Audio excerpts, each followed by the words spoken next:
great researcher and an economist from the Great Britain that I love referring to.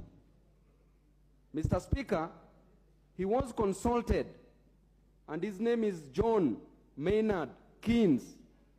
Keynes was born in 1883 and died in 1946. Mr. Speaker, Keynes came up with a theory called the Keynesian theory. That, I know Mheshimiwa Shakil is not understanding what I'm saying, so he's saying that's all. There's nothing you can say because you have, okay, be there with your liquid intelligence. Mr. Speaker, the internegram between Azimio One Kenya Coalition and the Kenya Kwanza is keyword, Mr. Speaker, in the apex of the law, in the supreme law of the land, and in the Constitution. And going by that, Mr. Speaker, in simple terms, it is very clear that Azimio, kindly give me time. Mheshimiwa, I don't know why you are so excited. Mr. Speaker, going by that fact, it is very clear, Mr. Speaker, that Azimio One Kenya Coalition Party is the majority party in the National Assembly. Mr. Speaker, going by the, just keep quiet, one. I know you know only was English, so just keep quiet. Mr. Speaker, going by the rules of interpretation, the literal rule, the golden rule, and the purposive approach, the facticity of the fact is that Azimio Alliance, Azimio One Kenya Alliance is a coalition, is the majority coalition party. Mr. Speaker, number two, we talked about marriage. Mr. Speaker, Azimio is a subsisting marriage, and in this marriage is a potential polygamous marriage. And Mr. Speaker, this marriage is not voidable because there was consummation in this marriage. Mr. Speaker, the person who presided over this marriage was overqualified, Mr. Speaker. And then, Mr. Speaker, the grounds for divorce, number one, is adultery or unfaithfulness, which we never experienced in our marriage, Mr. Speaker, because we campaigned together happily. Mr. Speaker, another ground is irreconcilable differences, which we never experienced, Mr. Speaker, in our marriage. And Mr. Speaker, a ground of insufficient or lack of finances has never been a ground. That our partners, having seen that Kenya Kwanza was forming the government, they ran away. Mr. Speaker, that marriage is not voidable. Lastly, Mr. Speaker, when we talk about Article 36, as quoted by Honorable Didmas Baraza on the Bill of Rights, the right to associate, Mr. Speaker, there are limitations to the bills of right, including the right to life. It is pure balderdash to come and entertain nonsensical, comical, and ridiculous activities being done here while our people are suffering. I know what it means to lack school fees. That will happen is that our debt will balloon. Just listen, Mheshimiwa, this is serious economics. Yeah, and you'll get to know about it here.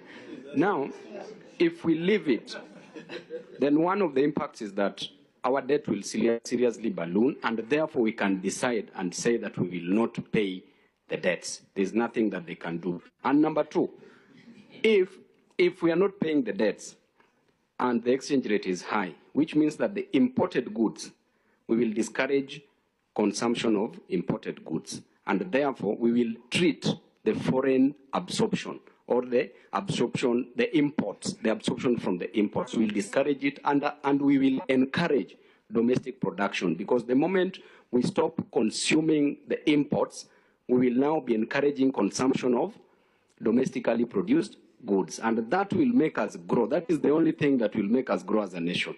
Shimiwa, do you understand? Yes. I don't understand that part. Which part are you asking? Oblivion. Honorable Speaker, as per the definition of oblivion, before I withdraw it, let me define it, then I withdraw it.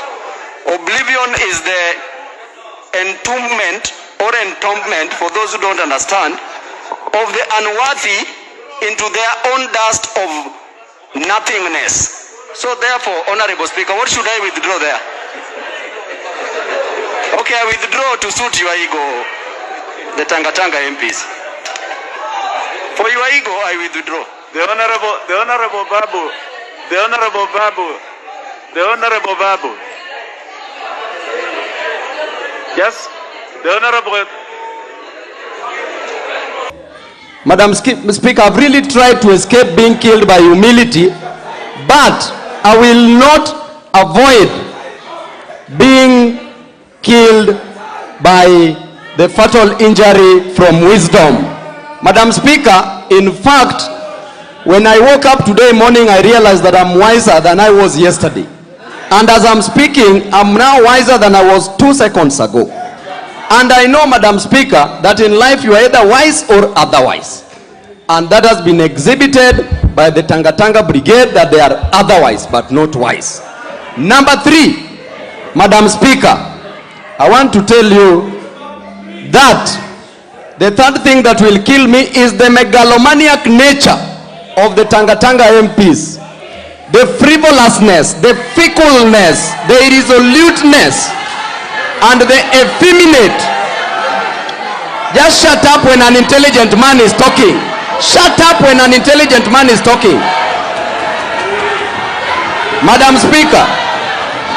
Mr. Speaker, lastly, I would like you to advise the academic dwarf Honorable Waluke to desist from abusing an intellectual like me. Say no or high, university must be respected. If you didn't go there, it's none of my business.